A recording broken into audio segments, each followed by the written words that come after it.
people. Another day, another dollar, another problem. Hopefully it'll be a solution for you. But anyways, we are headed to Daytona in the next 2 weeks. So I figure I'll do a little bit of upgrades, because when you go to Daytona, you always see something that you want to do, or better yet, when you think you're coming clean, next thing you know, somebody changed your whole mind about your idea. But anyways, I figured I would change up some things on mine, because I have 6x9s in my bags, and I also have the 6.5s up there on the crash bar. So I figured, I've been having problems out of my music. Not necessarily problems, but I feel like the way that my installer put it in, I felt I could do a better job, because there were wires all over the place, which I'll cut to a video and show you what I'm talking about. So with that said, I thought, I want to kind of update the bike. And this is what I did. So obviously I took all my wires out of the bike. I took everything out. And a lot of things about it, this bike, we like to ride with this bike and we travel with this bike. So I figured, may as well go ahead and take some music out the bag, because it's hard to fit your stuff inside the bike. So what I decided was I was going to do an upgrade to make my 12 look like a current bike. Obviously, you can't do that with the engine, with the twin cam, and everybody else has the Milwaukee 8. But however, you can make it look cosmetically kind of sort of like a 14 and plus. So what I did was I got on the YouTube and started looking for some things that I could probably do to kind of upgrade my bike. So one of the solutions will be, and I'll get to that later once I get some more funds in, but the first thing I did was I changed my bags. So I got the same bags, kind of like the special version. Same thing, I already had that. But what I did was to bring it up to date after watching Sik Baggers. Now I got the new saddlebags where they open up like the 14s and, and present. So the next thing I'll be working on is to get the touring pack that has the little side covering to match the saddlebag. So after looking at, Sik Baggers, and there's another guy that kind of modified his bracket. I can't think of them in the moment, but I'm gonna drop them up top so that way you can kind of refer to those when you go ahead and do yours. So one of the things that Sik Baggers didn't go over was, he didn't tell you the situation about what the bags and why would we adjust them. Obviously they don't fit, but I wanted to know why they don't fit. So this is what I did. I put the bags on, and just in case you're one of the regulars who watch, what I did was try to incorporate the pinstripe here on the tank. Was I brought that down to the bag. So what I realized was, I thought initially when I got the bags that it would fit, but this is the thing, it did fit because I did not have the side cover on, and the side cover wasn't there, so I didn't see what was going on.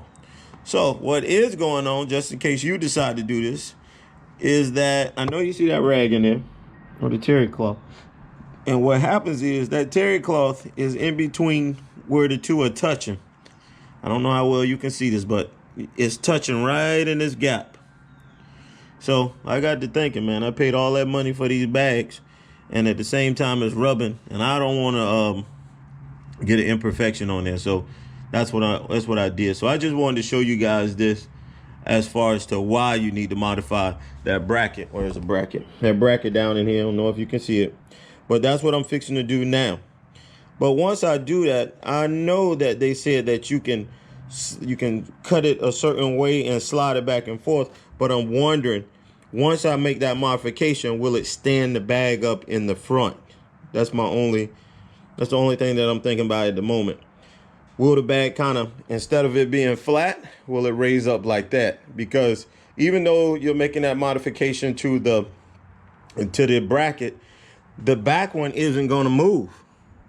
Wherever it is. Where's the back one?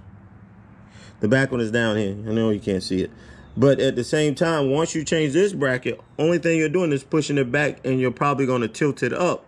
So I'm assuming that if you do this, and people don't tell you this when they make the videos, that the bag in the front is probably going to sit up higher to avoid missing that saddlebag or the side cover. So I'll do that, do a couple time lapse, and then we'll go back there and I'll bring you back.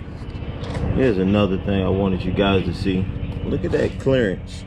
This is without it being modified, without the bracket being modified. Look at the clearance on that seat. See that seat? It's got to be less than like almost an eighth. It doesn't rub, but it's close. Also, look at this too. You got the turn pack here, and you got the lid coming up. Look at that.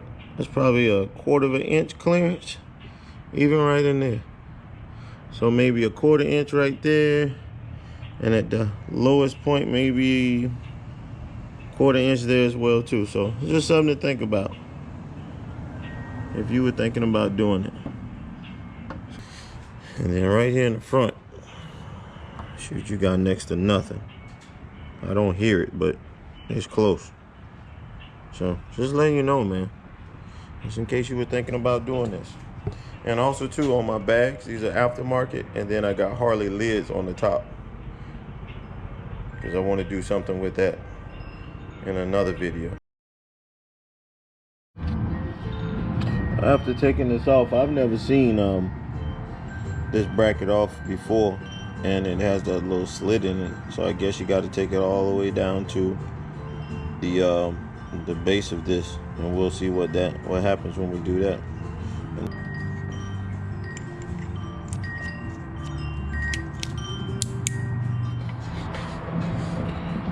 Okay, now with the modification, like I say, now I've got, it's a fairly tight fit. I had to wiggle it in there to make it work, but I probably have now, at this point, I probably got a 1/4. Up in here, I got like an 1/8 of an inch. And now I haven't even fastened the bracket yet, but as of now, it is not touching, which is a good thing.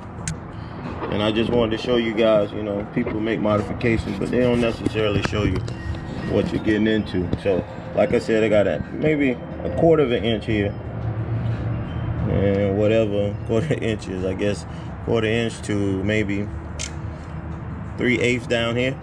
So it's a pretty good gap in there. I don't think it'll vibrate and touch each other, but I'm wiggling the bag now, if you can tell, and it looks fairly good. So that's what we're gonna rock with. So I gotta modify the other side, and then I'll show you the final product.